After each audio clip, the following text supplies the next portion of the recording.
Hello' friends, welcome to আৰ্জেছ kitchen. আজি মই থলুৱা আঞ্জা এখন বনাবলৈ লৈছোঁ, কলডিলৰ সৈতে পাৰ মাংস।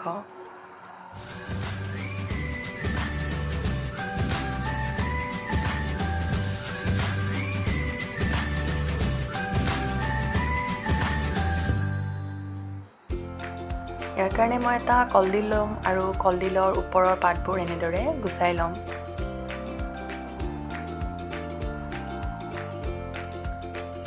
কলডিলটো গুচাই লোৱা হোৱাৰ পাছত মই কলডিলটো মিহিকৈ কাটি ল'ব, নহ'লে এনেদৰে ৰুকনিৰে ৰুকিও ল'ব পৰা যায়।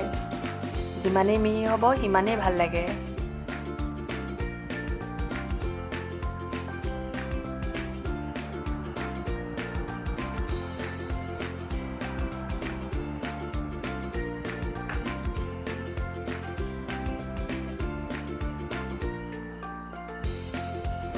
কলডিলটো মোৰ মিহিকৈ ৰুকি লোৱা হৈ গ'ল আৰু মই দুটা পাৰ এনেদৰে ভালকৈ চাফা কৰি বাছি কাটি লৈছোঁ। পাৰ মাংস অকণমানেই ওলায়, এনেদৰে মিডিয়াম চাইজত মই কাটি লৈছোঁ।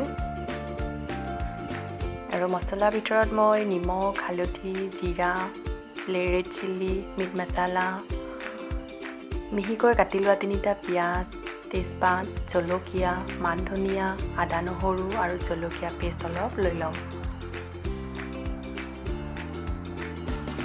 কেৰাহীখনত তেল গৰম হোৱাত মই পাঁচফোৰণ দি ল'লোঁ। এতিয়া তেজপাত আৰু পিঁয়াজবোৰ দি ভাজি ল'ম।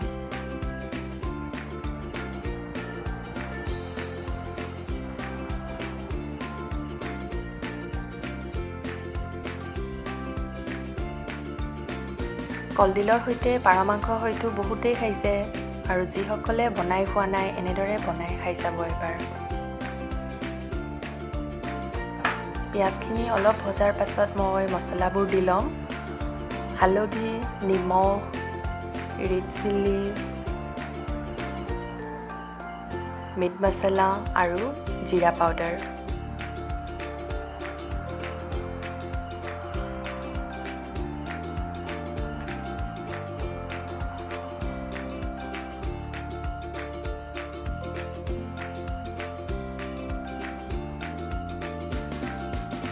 গোটেইখিনি দি লৈ ভালদৰে লৰাই ভাজি ল'ম মই।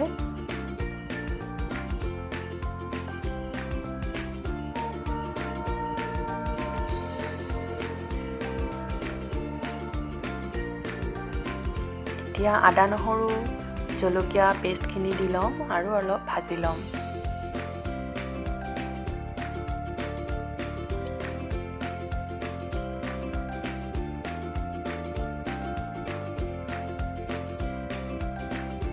এতিয়া মই কাটি থোৱা মাংসখিনি দি ল'ম আৰু লৰাই লৰাই ভাজি ল'ম।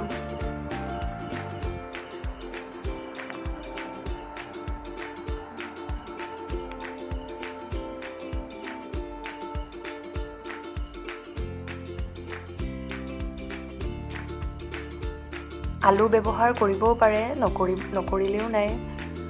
মই মাংসত আলু দিলে অলপ ভাল পাওঁ, সেয়েহে এটা আলু ব্যৱহাৰ কৰিছোঁ। আৰু এতিয়া মিহিকৈ কাটি লোৱা কলডিলখিনিও যোগ কৰি ল'ম। কলডিলৰ সৈতে পাৰ মাংস স্বাস্থ্যৰ কাৰণেও বহুত উপকাৰী।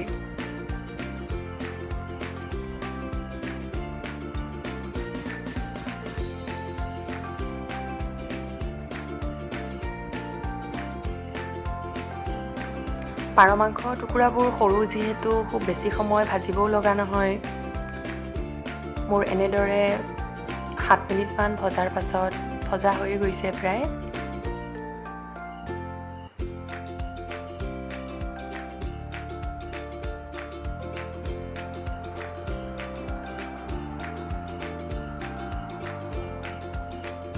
এতিয়া মই অলপ পানী যোগ কৰিম।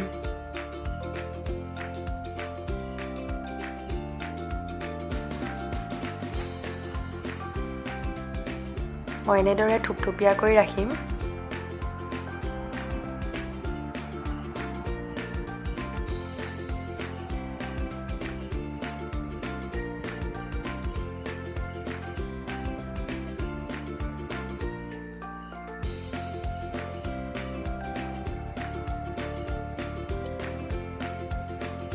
আপোনালোকেও যদি এনেদৰে পাৰ মাংসৰ সৈতে কলডিল বনাই চোৱা নাই, এবাৰ হ'লেও বনাই খাই চাব।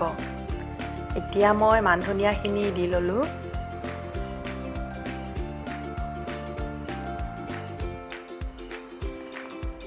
আঞ্জাখনৰ পৰা তেলো বিৰিঙি উঠিছে। মোৰ মাংসখন হৈ গ'ল।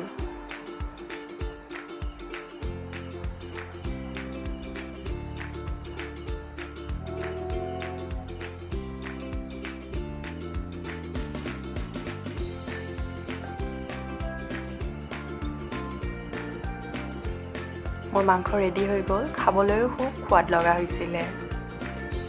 যদি ভিডিঅ'টো ভাল পায় আপোনালোকে লাইক, কমেণ্ট, ছাবস্ক্ৰাইব কৰিবলৈ নাপাহৰিব। ধন্যবাদ।